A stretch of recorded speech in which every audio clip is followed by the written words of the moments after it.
Hello everyone, I am Preeta Prasid, Assistant Professor, ISMR MC Department.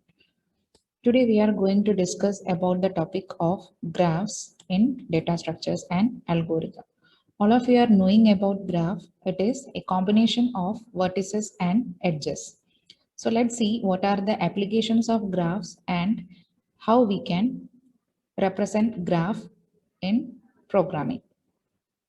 So these are the concept of the graph and representation of the graph. So this is map of India. So the purpose of showing this map here is, here also we can represent this map using a graph. So how we can represent? Different states can be considered as, vertices, and the boundaries can be considered as edges. And here different colors are used for representing the states. So concept of graph coloring can be applied over here. Here minimum number of colors are used. How? So if there is having edge sharing, boundary sharing between the two states, they will not use the same colors.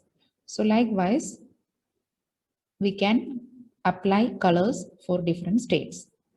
So graph coloring is one of the application of data structure graph. So this is the definition. Graph is a collection of vertices and edges. Vertices, it can have the names and properties. Edges, it is called connect two vertices and it can be labeled, it can be directed and undirected. So what are edges and vertices? If there is an edge between them, we can say that vertices are adjacent. Graphs and trees. So an undirected graph with no cycles and the node chosen to be the root, we can say it as a tree. So this is the source graph given, and in next slide, this is the tree representation of the graph. So here A is considered as the root and rest of the elements are considered as the children. And in the next tree 2, that is C is considered as the root, A, E, B and D are considered as the children. Spanning tree of undirected graph. So a subgraph that contains all the vertices and no cycles. If we add an edge to the spanning tree, it forms a cycle and the tree becomes a graph. So in the given example, A to B, B to C, C to A. So this is forming a cycle. So if we are avoiding that cycle, we are getting a spanning tree. It means we are considering minimum number of edges. So from a single graph, we can have multiple spanning trees. So these are the all spanning trees of the graph on the previous slide. So in the spanning tree, we are not considering the cycle. Definition of the graph. A graph is mathematical object that is used to model different situations, objects and processes.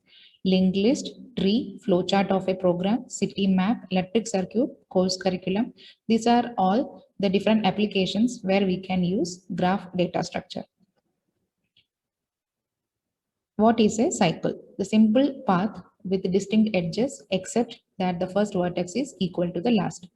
In the given example, A to B, B to C, C to A, it is forming a cycle, and B to C, C to A to B, again it is forming a cycle. The graph without cycle are called a cyclic graph. Loop. In this example, that is the edge connects the vertex itself, we can say it is forming a loop.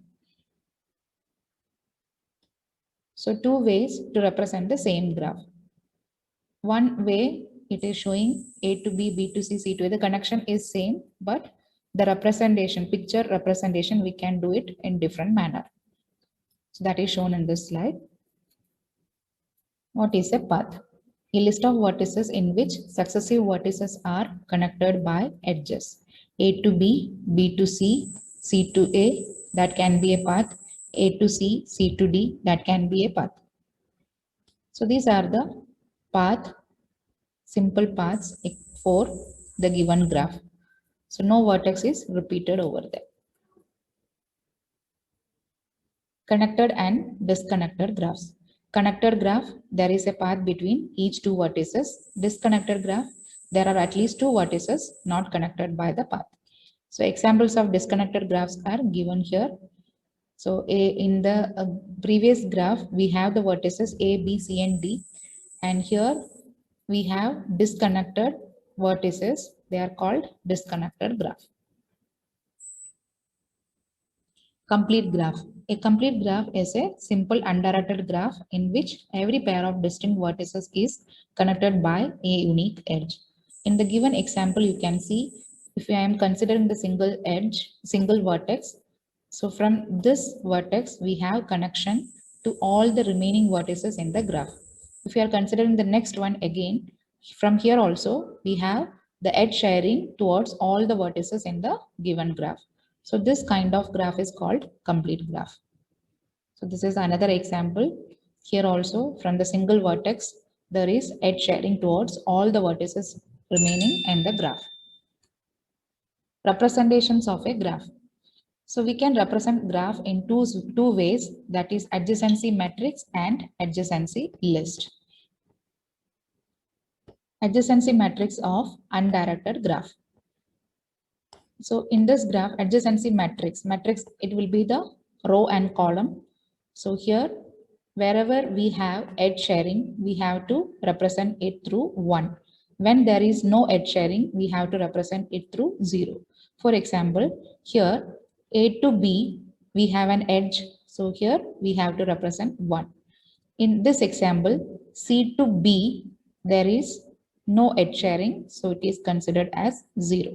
So this is the adjacency matrix representation of an undirected graph. Adjacency matrix of directed graph.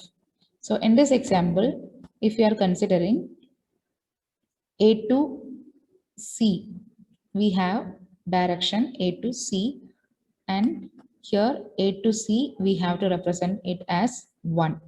And in the same way, C to A, we don't have the direction. So C to A, we have to consider it 0. So that is the representation, adjacency matrix of directed graph. Adjacency list of undirected graph. So in this, what we have to consider is whatever the vertices are given in your graph, that will be coming under the heads. And if there is edge sharing between the particular vertices, that is to be listed out. For example, in the graph, A is given under the head and how many edges are shared with A. So C to A is there, D to A is there, B to A is there. So we have to list out B, C, and D. And consider B. So here we have edge sharing B to A and B to D. So head is B, A and D are the list. So likewise, we can represent all the edges. Then comparing the adjacency list and adjacency matrix, if we are representing, the complexity will be higher for the adjacency matrix because for reading the values, we have to use the 2 loops.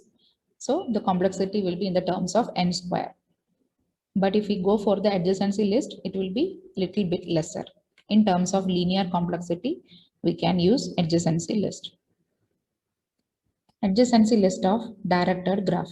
So here, if you are considering A as a head, so how many edges are going from A? So A to C is there, A to B is there. So B and C are having the edge sharing with A towards them. So B and C is listed out. And consider C. C, it is getting an edge from A, but there is no direction from C. So it is empty. So this graph can be represented using adjacency list and adjacency matrix.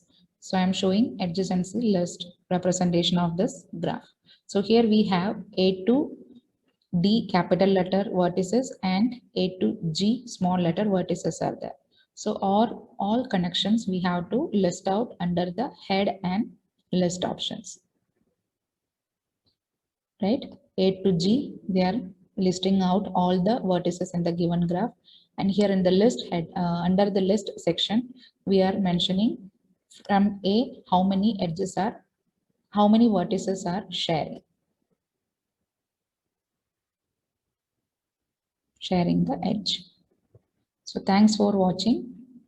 In another session, we will discuss about the graph traversal. Thank you.